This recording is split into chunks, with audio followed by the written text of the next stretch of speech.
Hi, everyone, and welcome to How to Have Extraordinary Relationships. Today, I am thrilled and delighted to be with Nick Breau, as in B-R-E-A-U, not B-R-O. He does everything. He is the computer hacker turned people hacker. He is followed by thousands and thousands and thousands of people. He has the School of Expansion. He does podcasts. He's a coach. He really is an agent for transformation. And I'm so thrilled to have you here today, Nick. Thank you for being here. Awesome. Thanks for having me. I'm excited to see what we're going to talk about.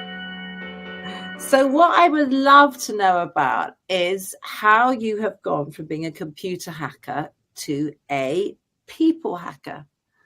Yeah. So I remember back in my book, I call it my tech days, sitting in my cubicle, looking around the room, realizing that most people aren't depressed, but most people weren't like really, really happy.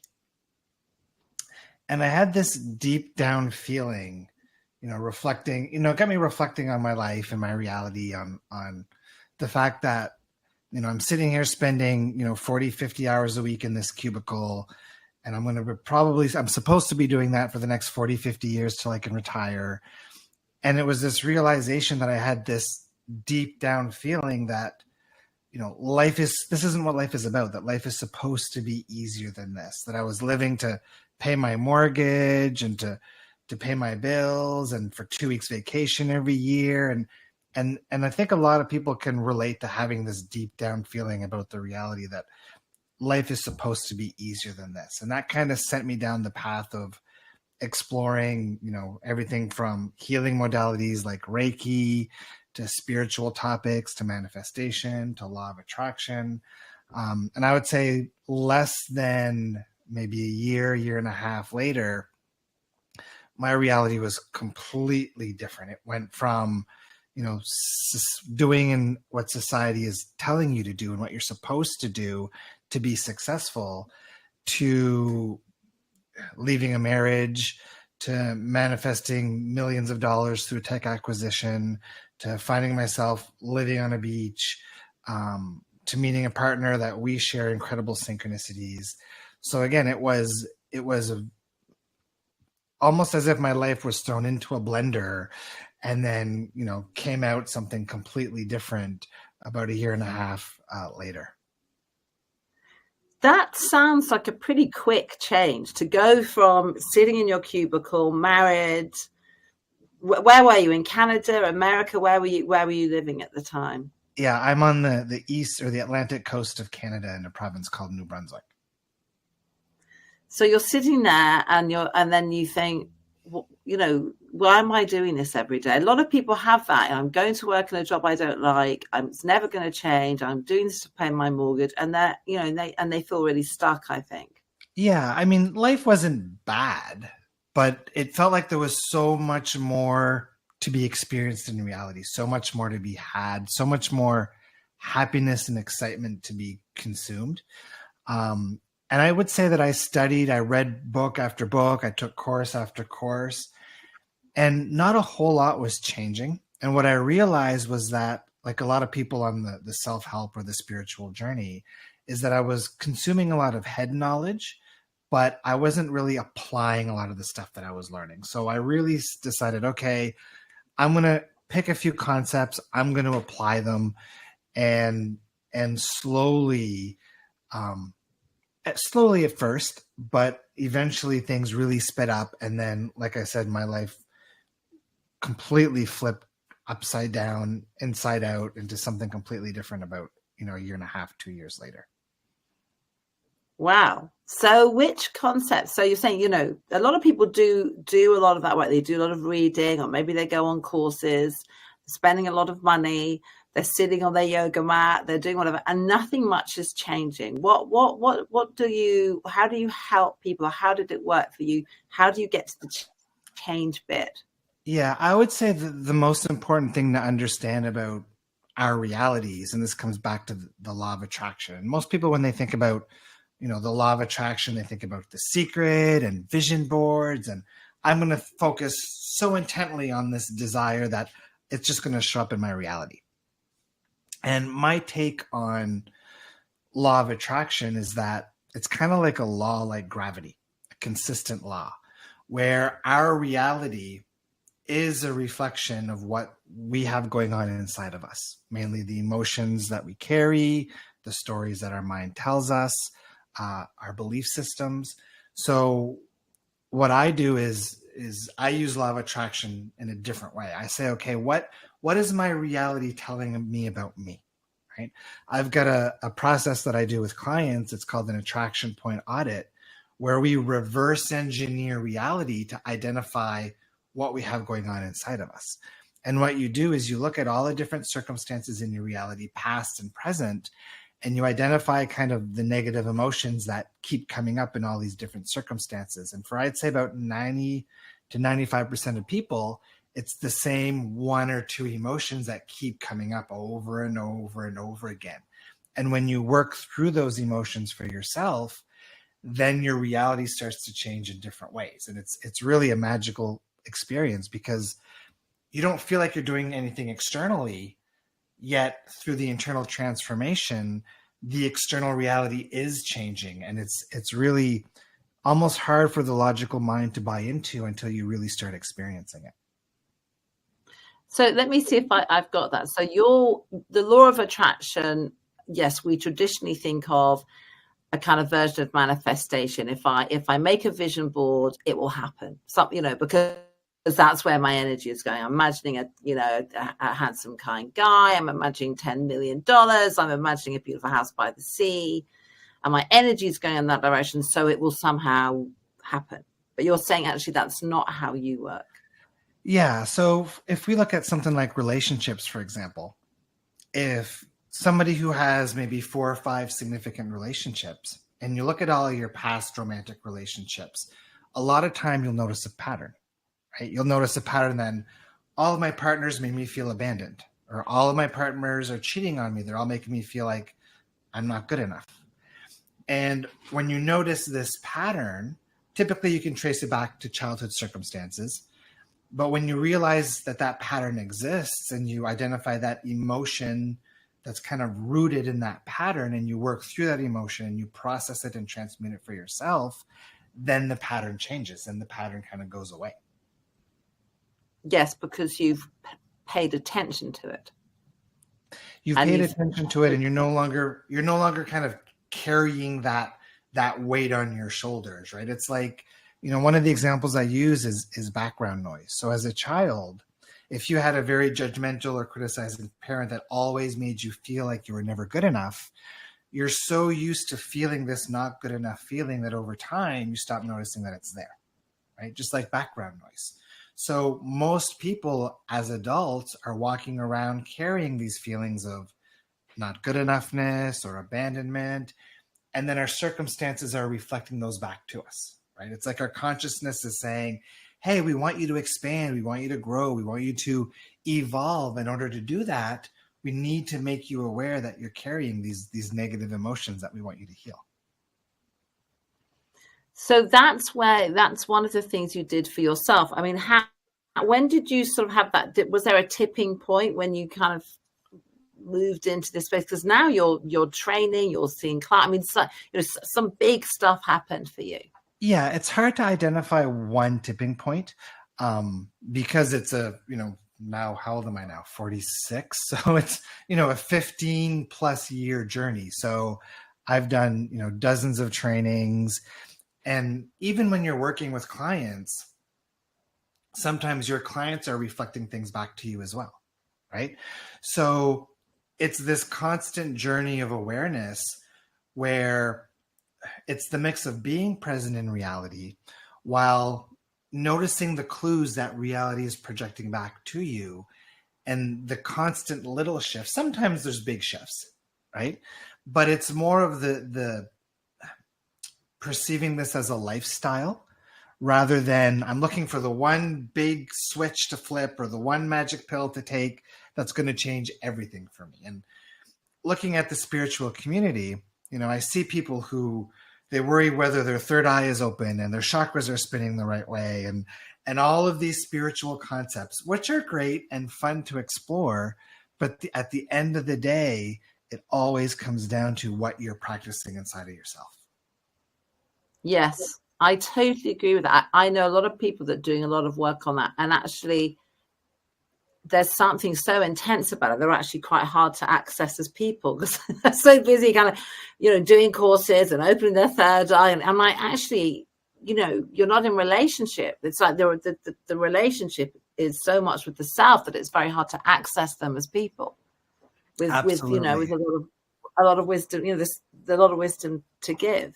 Absolutely. And I'm very well known in the law of attraction crowd because of my relationship synchronicities and my Abraham Hicks hot seats and my money manifestations. But what I really teach is like manifestation is old news. It's not about manifesting. It's about nurturing your relationship with your inner being or your higher self or whatever you want to call it. Because when you live connected to the wholeness of who you are, that's when life becomes delicious. That's when life becomes magical. That's when you have the synchronicities and the intuition, and you understand that there's a flow to reality. I call it an organic unfolding, where I don't try to control my reality. I don't try to dictate what's going to happen next or what I'm going to do or where I'm going to go. It's very much an impulse-driven way of being. So I get up in the morning, I'm like, okay, what's my impulse today? Is it to go hang out with my son? Is it to go play in the garden? Is it to work on a chapter in a book? And it's just about following the impulses of excitement and allowing my inner being or my source connection to kind of take care of moving around the chess pieces in whatever way they need to be moved around. That sounds amazing. So you don't wake up, most of us, let's say me, wake up going, I've got to do this, I've got to do that, I've got a list, I've got to get, to this place by this point. I don't mean geographically, but, I've got to put up an Instagram reel, I've got to find followers, I've got to strive. This doesn't sound like that at all. No, this is the opposite of striving. This is what I would call allowing, or the art of allowing, right? And trusting that I will get the impulse to do whatever needs to get done, right? So of course I get the impulse to empty the dishwasher when it feels good, right? Or the impulse to go get groceries when I need groceries. So there's still the impulses to do what you might call the mundane things. What I would say is different is the stress of staying on top of everything in reality is different. Wow. So what are the blocks people find? What blocks to this did you find? Because you're saying stuff that it makes total sense to me, but it's quite radical. It's sort of, I think people can hear words, but it's quite difficult to know how to live that because we get blocked, I think. Yeah, there's a lot of different types of blocks. Working with clients for a long time, I've seen like kind of commonalities. So if we use relationships, for example, one lady came to me because she recognized that for almost 20 years that none of her relationships would last more than 6 weeks. And I said, okay, so let's go all the way back to your first significant relationship. And for her, it was her final year in high school. And she was dating this guy. She was madly in love with this guy. They were going to get married. They were going to have 4 kids, 2 boys, 2 girls, all planned out in her mind. And she went into school one day and found out he had been cheating on her. And for her, that's an emotional trauma. That's an emotional wound. And yes, our subconscious mind, one of the rules of the subconscious mind is to keep us safe. So the subconscious mind in that moment goes, oh shit, look what happens when you fall in love. Look what happens when you develop a strong connection with somebody. The subconscious mind says that's dangerous. You've been hurt emotionally. I don't want that to happen anymore. So from that moment onwards, there's a subconscious program that runs that then says, oh, anytime you start to fall in love with somebody, anytime things start to get serious, we're going to initiate either a self-sabotaging pattern or it creates this energetic wall where no matter how much you try to find a partner, nobody ever shows up. Right? Yes. And in the context of relationships, I call this split energy. Split energy is when there's a party that desires something like a relationship, But then there's another part of you, often unconscious, that fears it, right? So now part of you wants it, part of you doesn't. So what happens is that part of you that doesn't will either sabotage it, or energetically, the universe will respond in a way where no matter how much you try to get into a relationship, it just doesn't happen. Yeah, so I do a lot of coaching with people that want relationships. And yeah, there's that thing of, I really want to meet someone and it's not happening. There's no one out there. I'm like, listen, there's billions of people on the planet. There's billions of people out there. You're only looking for one. So this is about something else. This is about something that's, you know, where you're centered, or however you want to put it. So when you're coaching people, do they, when they hear things like that, you know, I know that takes time to get there. How do you shift it? Do they go, oh yeah, that's true, but maybe they don't know how to shift it? How do they shift how do you help people shift their energy?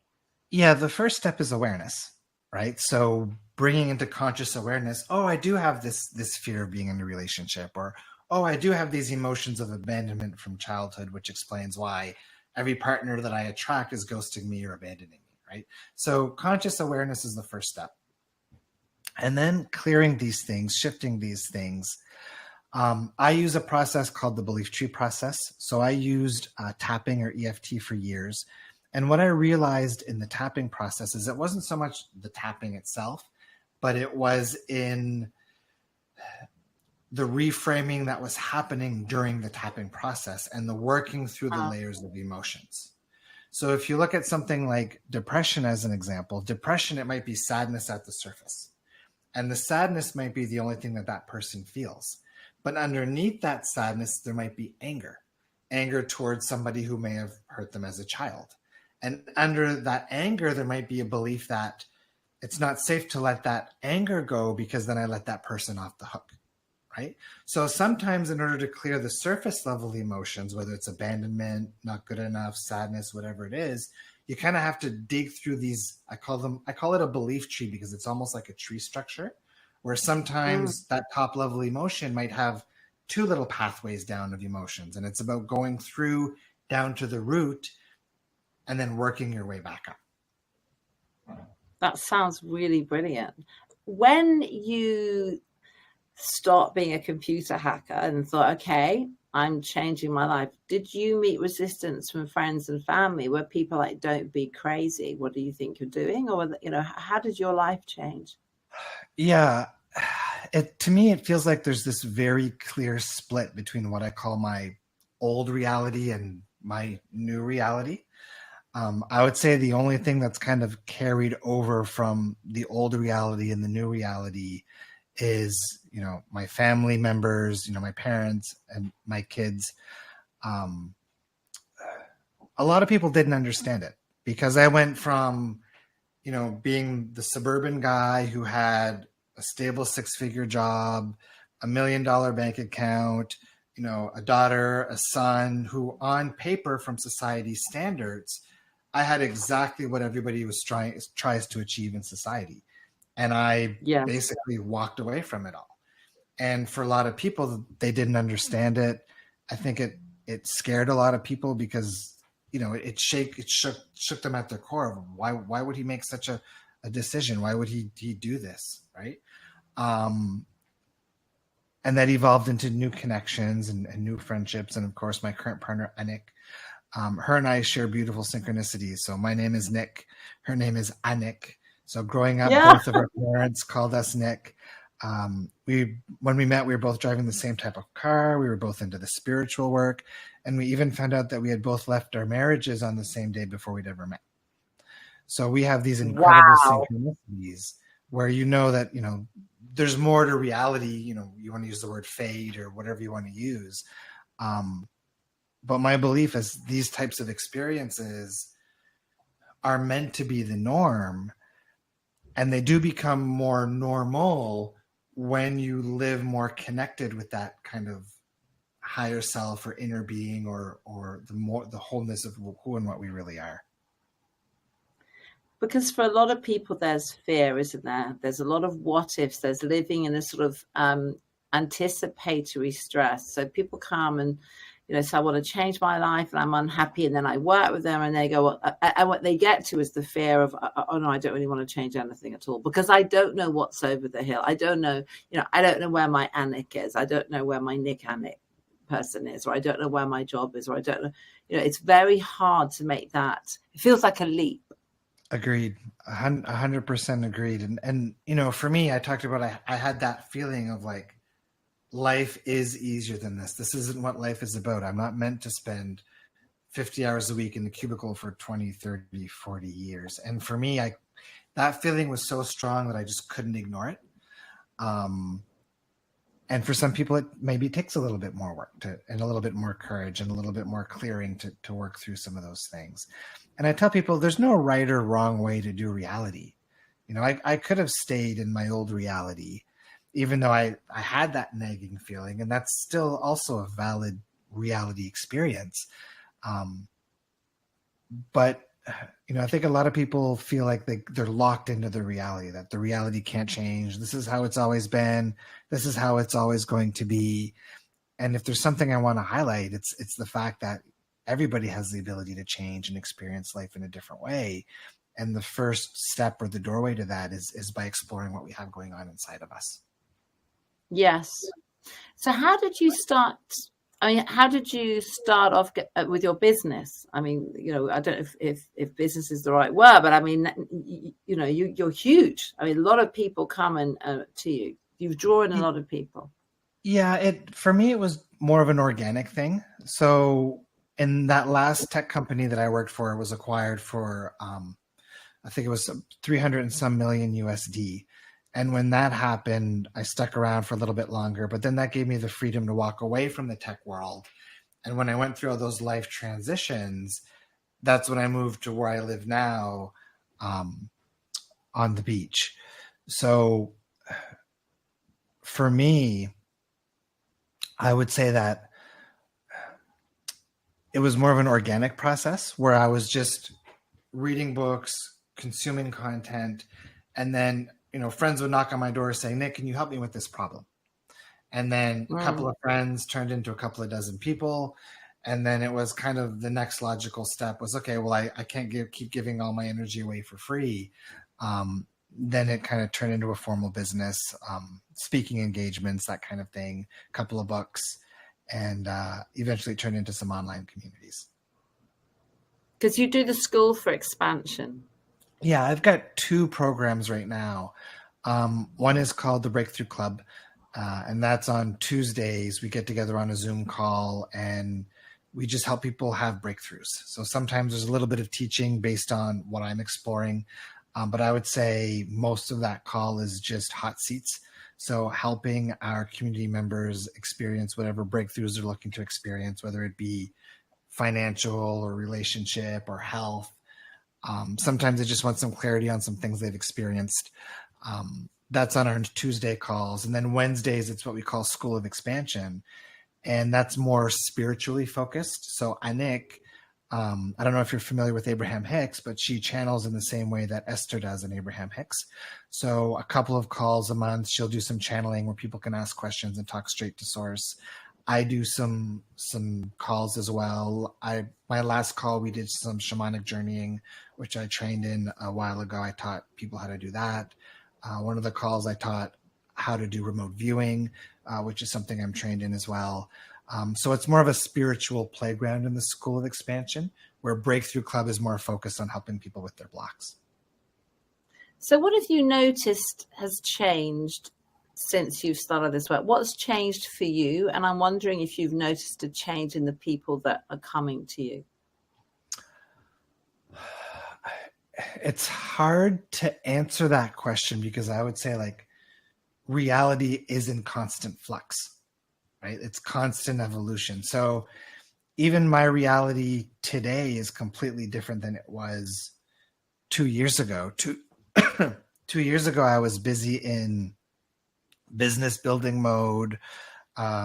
We had 700 to 800 members in the online community. I was going hard in social media. And then in the last 2 years, I just got tired of social media. shifted more to an organic way of experiencing reality, like I talked about earlier. And now it's more about being present in my now moments, present with the people around me, my kids, spending a little bit of time online because I have to for my business, but really I've pulled back a lot. And it feels like I'm in this chapter of kind of solidifying energetically, getting ready for the next chapter of whatever's going to come next from a kind of a business vantage point. Yes. So what your extraordinary relationship in a way is with this fluctuating reality, that you are able to feel, I don't know if the right words are safe and secure, but you're able to go with this without going into sort of fear and obligation. Yeah, I would say that, the greatest relationship that we can nurture is the relationship with ourselves. And I know that sounds really corny, but when I say the relationship with ourselves, what I mean is like our relationship with our source connection, our inner being, consciousness, because reality, my belief is reality is a simulation, that reality is a projection of our consciousness, and that we really are here to grow and to learn and to expand and to evolve and to bring, positive vibes, if that's how you want to say it, to the planet. I do think we're in a time of massive transformation on the planet. My take on where we are as society or as a humanity is that humans are over consuming. We're the only species on the planet that is taking more from the planet than what we give back to it. Everybody always needs the next iPhone or the next Android, and everybody's always wanting the next thing and the bigger thing and the faster thing. And all of that is to fill an inner void, an emotional void. It's to get somewheres emotionally. But the issue with that is it's also ravaging the planet. And my take is that in order to shift that, humans need to connect not just to the human mind that we live out of, but our higher mind. And for me, I used to want, all of those big things, to be on yachts and all of these things. But the more I connect to me and to my higher mind, the happier I am just being in nature and playing in my garden and hanging out with my kids and laying on a paddleboard. And I think the true happiness that most people are looking for isn't in the next piece of technology or the next car or whatever it is. It's in that connection to themselves. I totally hear that. Do you feel, I think we're in a huge position of transformation. Do you find more people are coming to you with feeling similarly to you? Is there more of a shift just in the individual? I would say in what you're saying. Initially, when people come to me, they come to me, I want to manifest this. I want the next job. I want the promotion. I want the money. I want the relationship. It's want. And then as more recently, either they come to me looking for more connection because they've read my books, they've heard me talk about this, or through working with me, they realize that all of these things that I've been chasing after in my reality, it's just a distraction for what I already have within myself, which are those good feeling emotions, the satisfaction, right? One of my favorite quotes is loving your reality is the key to a lovely reality. Yeah. So people comment, you do a lot of work around manifesting, but it's not in the traditional way. I say traditional in inverted commas.